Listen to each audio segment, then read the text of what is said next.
What is happening, everybody? All right, so in this video, we're going to be talking about Jeeps. That's right. That's my wife's '09 Wrangler. And I got to tell you, she adores that thing. And, well, I kind of do too, a little bit. It's a lot of fun to play around with. And through some conversations we've been having, we were talking about what to get my wife as a second vehicle.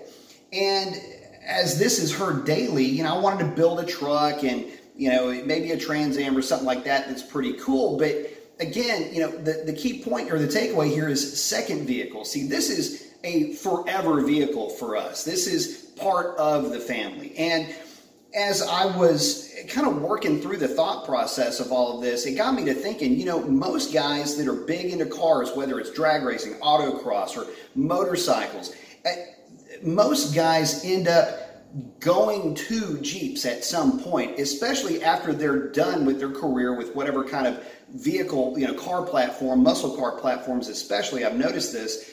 They always end up with Jeeps. And for good reason. No matter what brand you're loyal to, there is no platform that is absolutely tailor-made for the enthusiast that is better than the Jeep. There are, when I say countless, I can't even dream of how many companies that are out there that make every different kind of part for a Jeep that you can personalize this thing to whatever type of purpose you might have for it. Whether you want to build something to fly through deserts, mud, rock climbing, whatever you want to do, these little vehicles will do that. And that makes them so endearing.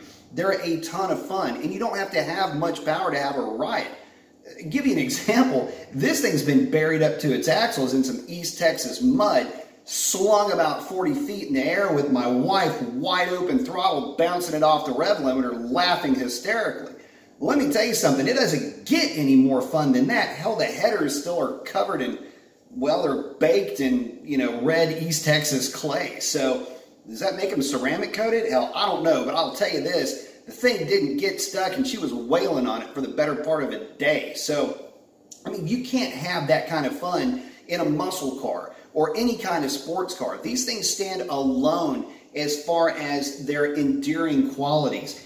They just have a quality that muscle cars don't have. And when a lot of guys get sick of the drama and blowing stuff up, they typically will start to move towards Jeeps. And the interesting thing is, don't get me wrong, you can mod this thing like you wouldn't believe, and of course there's guys snapping axles, blowing up motors, doing all kinds of crazy stuff. But for the general enthusiast that's just out there having fun, a mildly modified Jeep will cover all the bases without any of the drama that's associated with it. And one other thing to consider as well, these vehicles are not off-putting. They're not looked at as being dangerous or anything wild or crazy like that.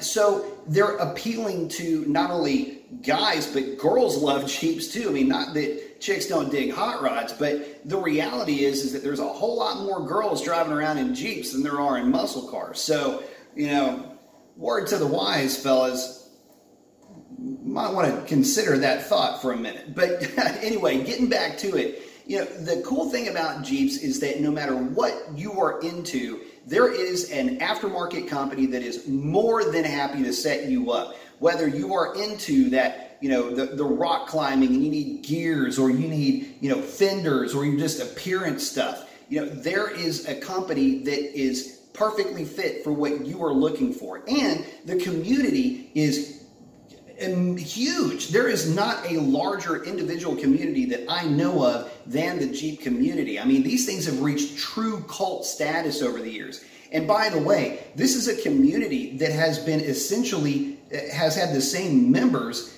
since, I don't know, the CJ5 was released way back before I was born. So again, there's an established, before there was online forums and before there was anything like that, before there was even any kind of magazine, I'm sure somebody was chipping how to make your Jeep, better in some way in stone.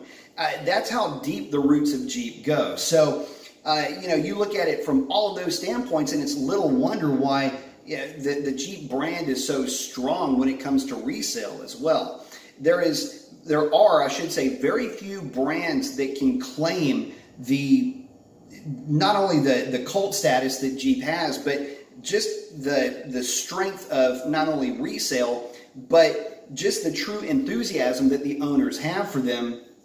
It's just unparalleled. So, I guess part of the reason why I'm really excited about this, not that I'm going to be doing much to this Jeep, aside from general maintenance, this thing really doesn't need a whole lot done to it. It's been very reliable, and to be honest, there's no real need to do anything with the Jeep. It pretty much gets done whatever it needs to get done, basically as a street vehicle. And, well, aside from the occasional, jumping over curbs and, chasing down big job sites after a rainstorm for some impromptu mudding, there's really no need to do anything else with it. It gets that job done just fine. So I guess for those that are interested in Jeeps and that have been, contemplating looking into the Jeep as an alternative to a muscle car that they currently have, maybe you're looking to, move away from that aspect of the automotive hobby.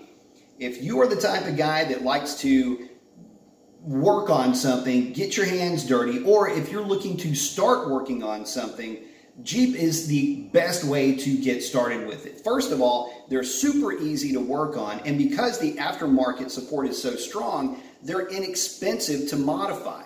In this thing's case, it's just got a set of wheels and tires on it, and that's really all it's ever needed. Although I keep saying this, but I do want to re-gear this thing. But aside from that, the vehicle is just so endearing to own and so easy to gush over that it's easy to see why so many muscle car guys, after they've had their fun with big horsepower and have lived through all the breakage and all the nonsense and drama and the expense that come with it, it's not surprising they end up finding themselves with a Jeep. I know quite a few guys that have.